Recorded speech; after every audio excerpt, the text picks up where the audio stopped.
Appropriations Subcommittee on the Interior, Environment, and related agencies, which has jurisdiction over the EPA, the Department of the Interior, Indian Health Services, and other related agencies. As I mentioned, she travels extensively, and among many other things, she's a co-founder of the Congressional Global Health Caucus.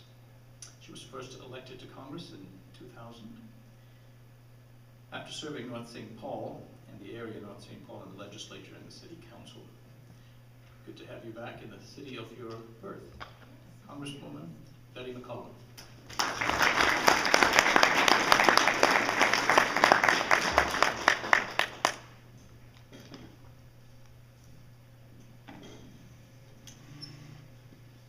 I was born at St. Mary's. So Fred, thank you for the introduction and the opportunity to be here.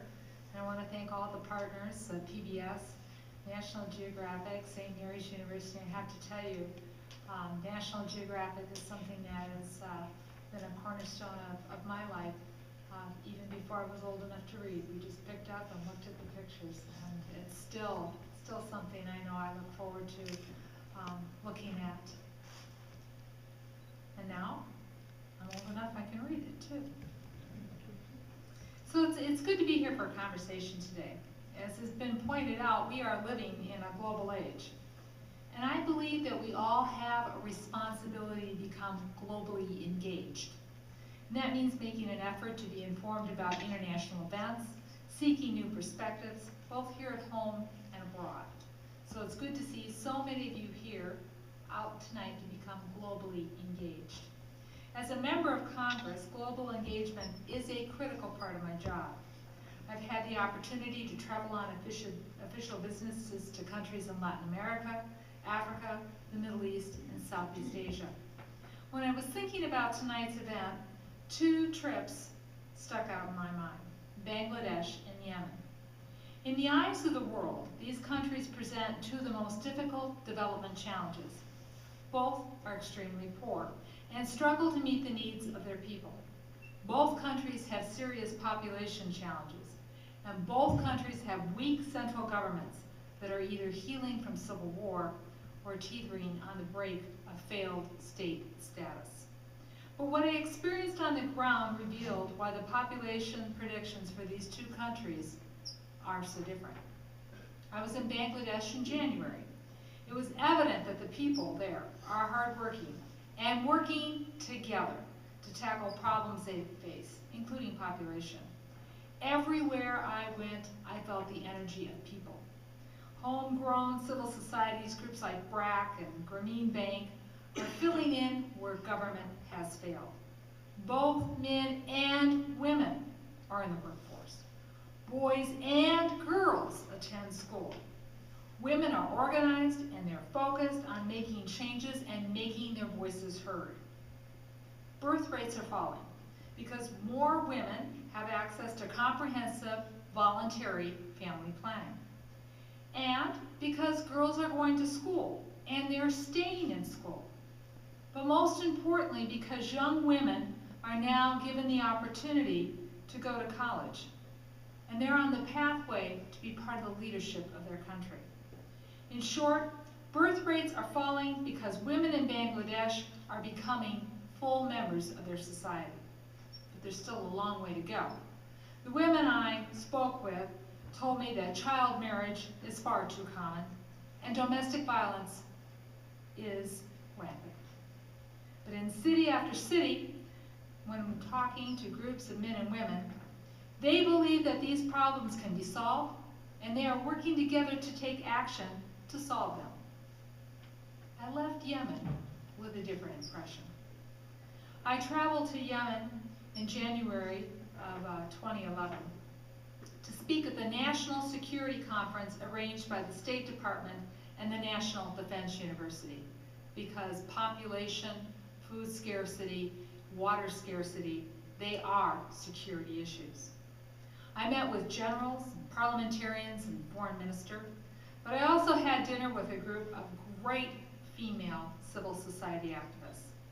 The picture that emerged is one of a country grasping for stability, but it's coming up short. Instead of the cooperation and progress that was evident in Bangladesh, I saw a division in Yemen. Yemen is divided in so many ways. It's divided geographically, north and south, east and west. The society is also split and socially into tribes that reinforce traditions that are strictly not worth keeping. These traditions prevent girls from getting an education and deny women control over their own healthcare decisions. The farther you travel outside of the capital Sana'a, the more isolated and the more limited women's choices become. Some progress is being made for women in Yemen, but it's inconsistent and it's certainly not enough. In my address to the military and political leadership of the country, and this is, I want to preface, this was in January,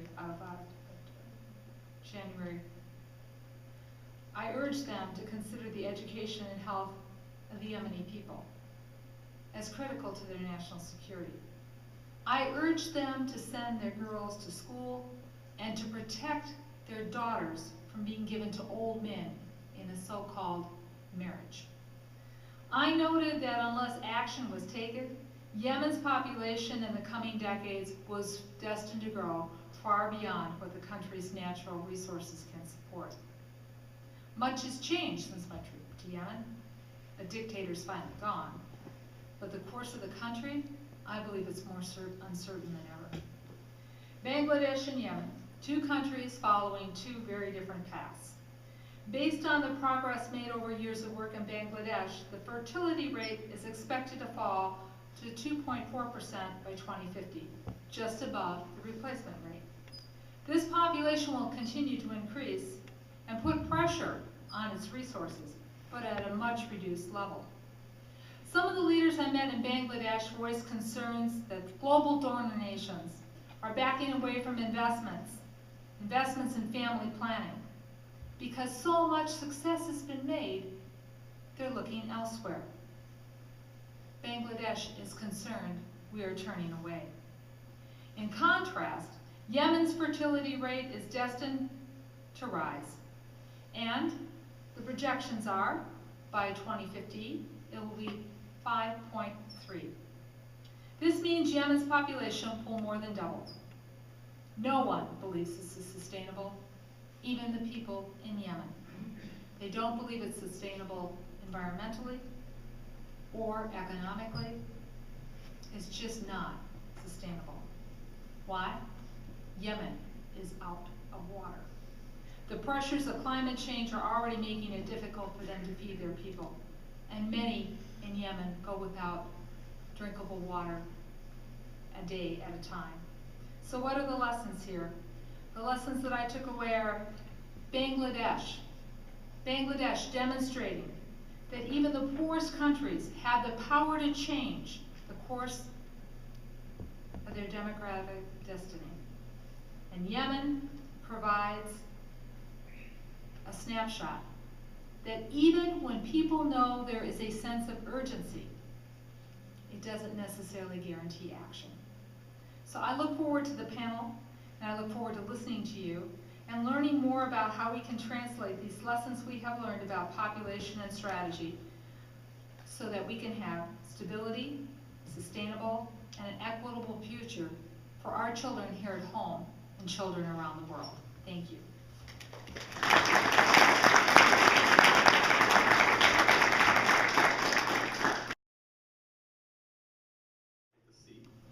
Whilst I introduce David Opp, who I heard described as a much beloved, not the most beloved professor here at the School of Graduate Programs.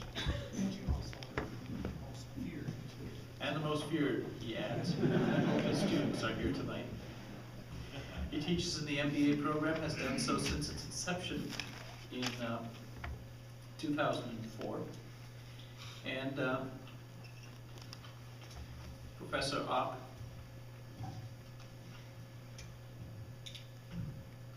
his teaching experience abroad spans a variety of venues, and he has experience running a small import-export business with a sustainable development goal. And why don't we begin with with you, Professor Opp.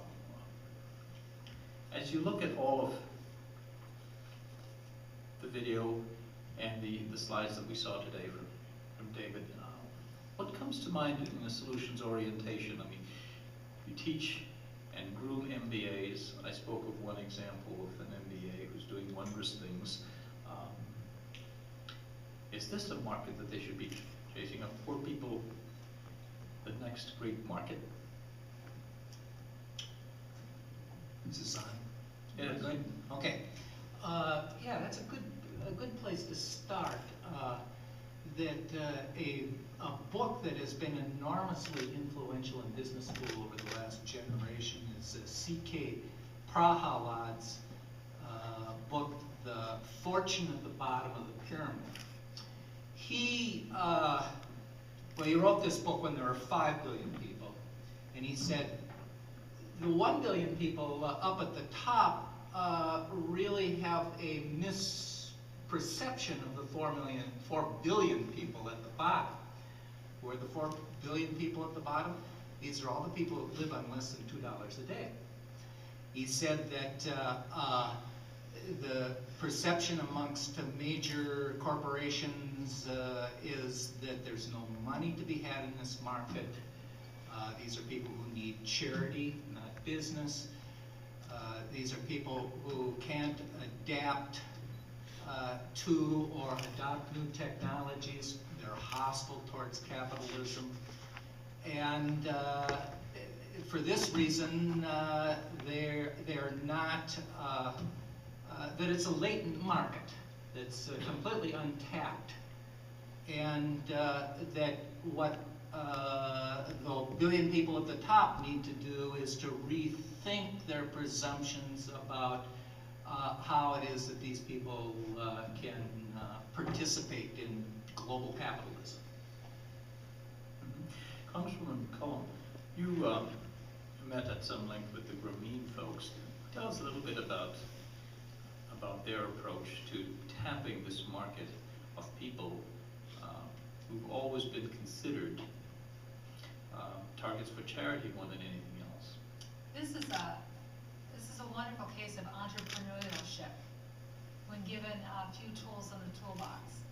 And part of what Grameen does is it talks about what you need to do in order to be successful. And it's a focus of women. And it also talks about what women need to do for the next generation, what women need to do for themselves and their daughters in order to be successful. So there's a program and there's steps to it. And one of the steps is I will not do dowry. In other words, I will not have dowry be part of what my daughter is. I will teach my daughter to become a self-sufficient person, an entrepreneur, a person who is capable of taking care of herself. So that the whole reinforcement when Grameen women get together in a village is if somebody's having a bad day or somebody's not being successful with the business that they've chosen, whether it be crafts or having a cow and selling milk, they pitch in together to kind of analyze the business to see what they can do better. You're expected, you're loaned, you get a loan, you're expected to repay that loan. And if you're successful in repaying that loan and you have another idea, you meet with the women in your village and they'll invest in you. And one of the things that I thought was very, very interesting is one of the women in the Grameen village who came up to me because I was talking about child marriage. She said, you know, we get together as a group and we go through the points about what makes a successful woman. And part of it is a woman is not treated as property. There's not a dowry to it. And our daughters hear us outside the area where we need say that. And our daughters have an expectation that they're going to go to school, they're going to get an education, they're going to become entrepreneurs too. And so she said she was sitting at a family event and somebody was talking about, well, maybe they would do a small dowry for someone. And the young girls came up and they said, we do not do dowry in this family. We are independent, we are entrepreneurs, we are strong, and we are part of community. We are not property. So part of what sometimes we do when we go into countries and we provide a charity is we don't work in partnership, we don't work in collaboration. So that's the big takeaway that I've learned is people are hungry to be self-sufficient.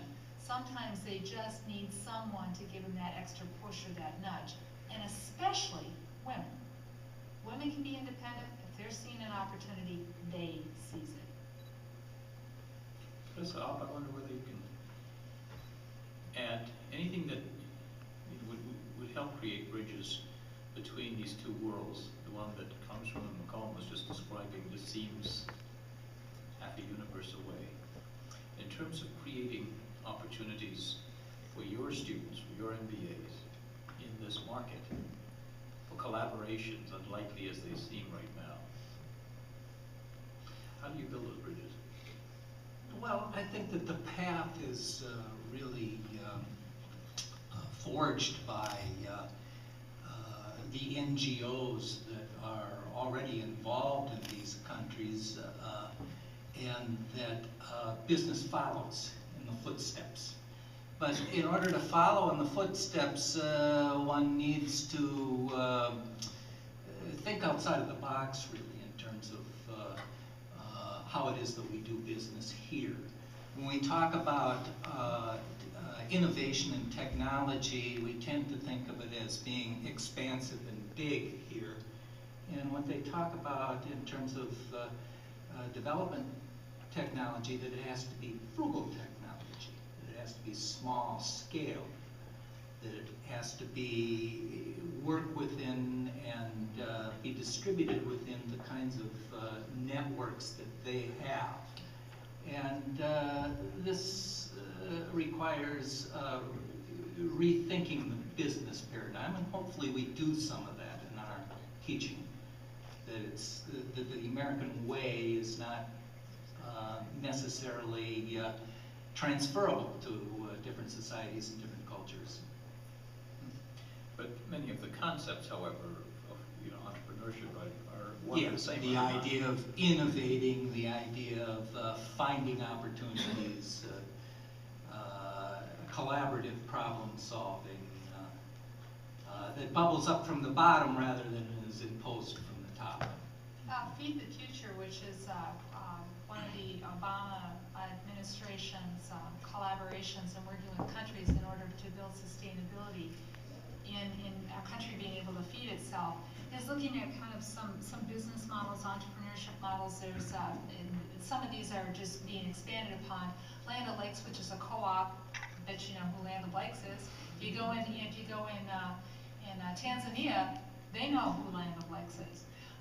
They work to train someone, and you have to get certified in order to be given a cow.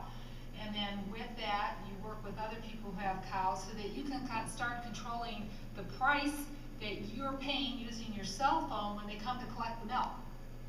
And so it is kind of, we start saying, are you interested in it through USAID? They say they are, and they're given business techniques and business models, but it's that little bit of startup money.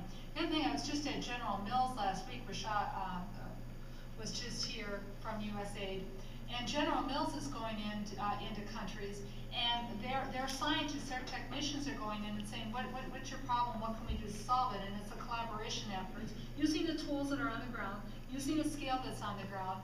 But one of the things that I thought was most exciting is there's a peanut nutrition base that's given to children when they're starving. It's called Plumpy Nut, and the French have kind of had the market on this.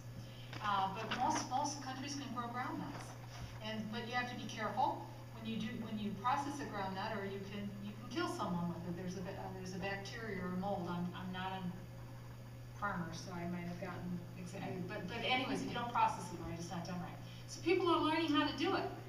And they're learning how to take care of their own children, and then to take care of children from neighboring countries, and at the same time provide jobs and opportunity. So there's models out there, but we have to be committed to work in partnership to help them bring it up to scale.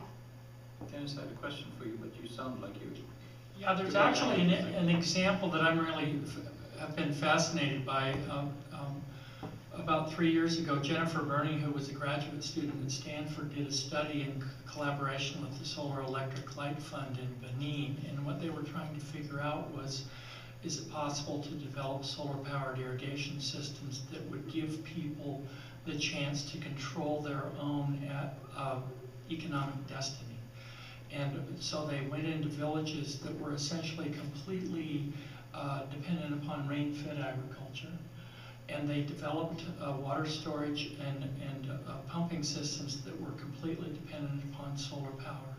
And what they were able to do, they did a study over a period of 2 years, and they were able to document that, in fact, the presence of this solar-powered irrigation, no fossil fuels needed, it actually showed that it improved the agricultural yields in the villages, it improved the income, it gave women financial independence, and it became the first step in a process where we talk about, for example, so how do you keep girls in schools? In many of these villages, part of the problem is you don't have water and sanitation in the schools. And that this sort of the irrigation project becomes the first step in a process of bringing fresh water to communities, into schools, and so it's a transformative project. Her name is Jennifer Burney, and she's been working with the Solar Electric Light Fund. Dennis, I was going to ask you, in the exhaustive research that you did, I mean, talk a little bit about fertility rates correlating with economic prosperity at all levels, in all the theaters that you... Well, I think that's actually one of the paradoxes that you find, that when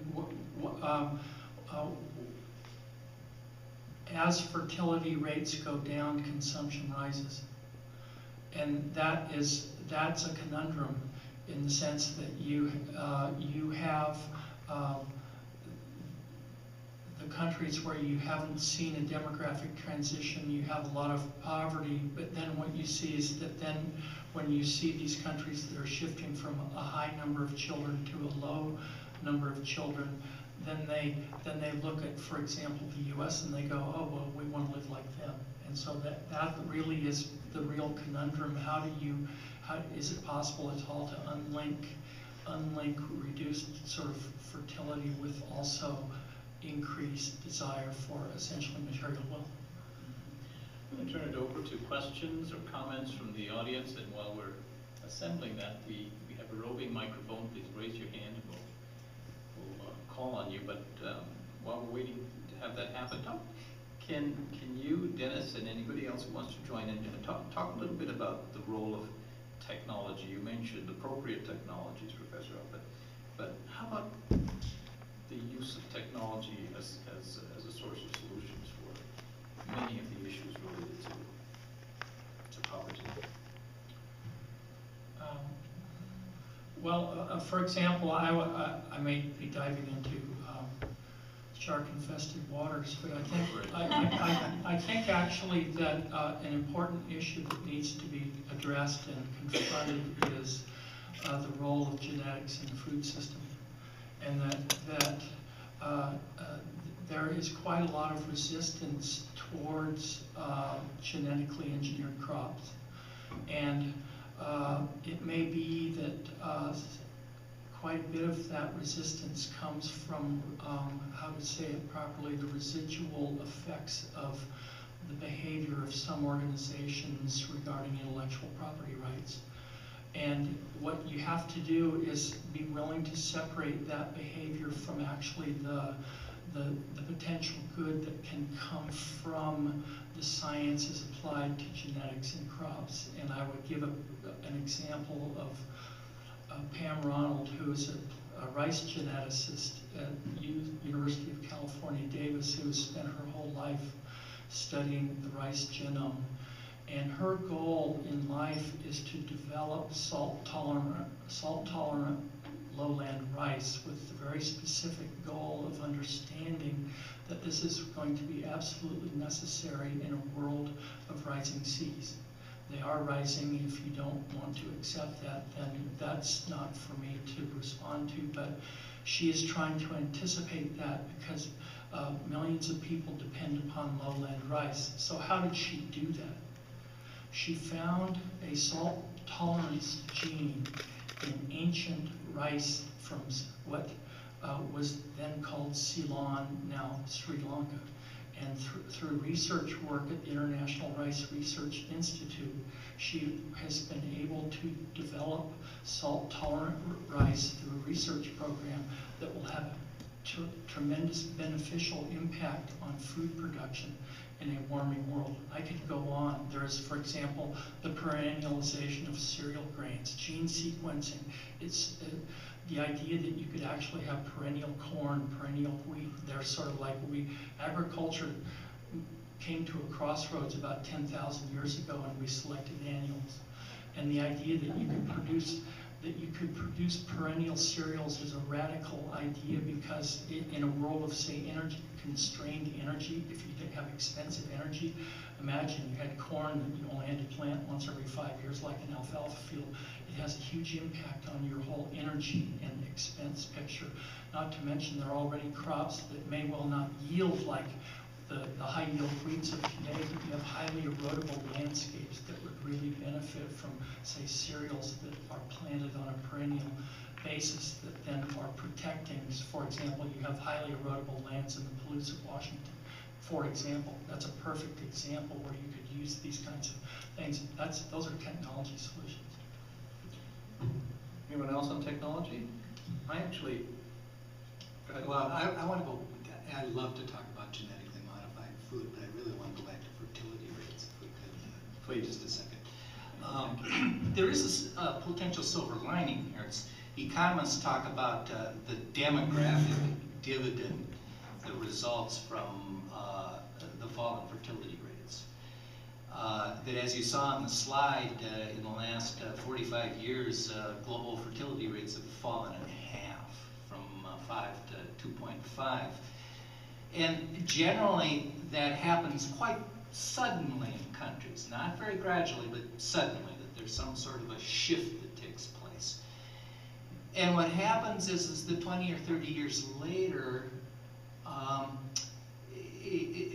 this enormous opportunity arises. There's a low dependency ratio. Very few children and very few old people relative to working age population. So there's a very large percentage of the population that's available to the labor force, and this makes for wonderful opportunities for raising productivity. But there are all the kinds of cultural issues and institutional changes that have to be surmounted to be able to take advantage of that demographic dividend. So the fall in the fertility rate is a necessary condition for economic development, but it's all the institutional changes that need to take place as a sufficient condition to make it possible. I'll keep jabbering as long as there aren't hands coming up. Oh, thankfully, there is one. Go ahead, sir. Okay. Two questions, really. One is, they have arsenic problem in the groundwater in Bangladesh, and I'm wondering if there's any progress towards solving that. And the second question is, does the population of Bangladesh have any issues with genetically modified organisms? I didn't speak to anybody about genetically modified organisms, so I won't comment on that. The arsenic in the water is something that's very concerning. People are working on it. Arsenic's not healthy to drink, and arsenic's also transferred into, because this is freshwater arsenic, transferred into the rice. And so they're also looking at what they can do to make the rice resistant from soaking up the arsenic. Or the discussion did come up about the saltwater rice. That was the only comments that we had on anything that was genetically modified. But I was just thinking to your point about technology, and we probably don't think of cars unless you're thinking of the latest model as new technology. We think about the stuff inside the car as new technology here. As people have seen their incomes rise a little bit because of fertility rates dropping and not as many children to support, one of the ways in which Americans and people all around the world, China, whatever, show their purchase a car. It can take, I kid you not, an hour to drive 2 miles in the capital of Bangladesh. That's how many cars are on the street. That's how many cars are on the street. And they don't have a lot of room for roads. The government has not addressed really what to do with transportation policy there. But then one of the government officials that did kind of bring it up was said, where would we build the road? Where would we build the mass transit option? Because we'd have to keep this road going. That's how many people are packed in to Bangladesh. That even options to discuss about where to even put a bus line that would be dedicated to move seems impossible. And they really have to figure that out quickly, or their commerce will fall apart, and then we'll lose all the gains that they've made.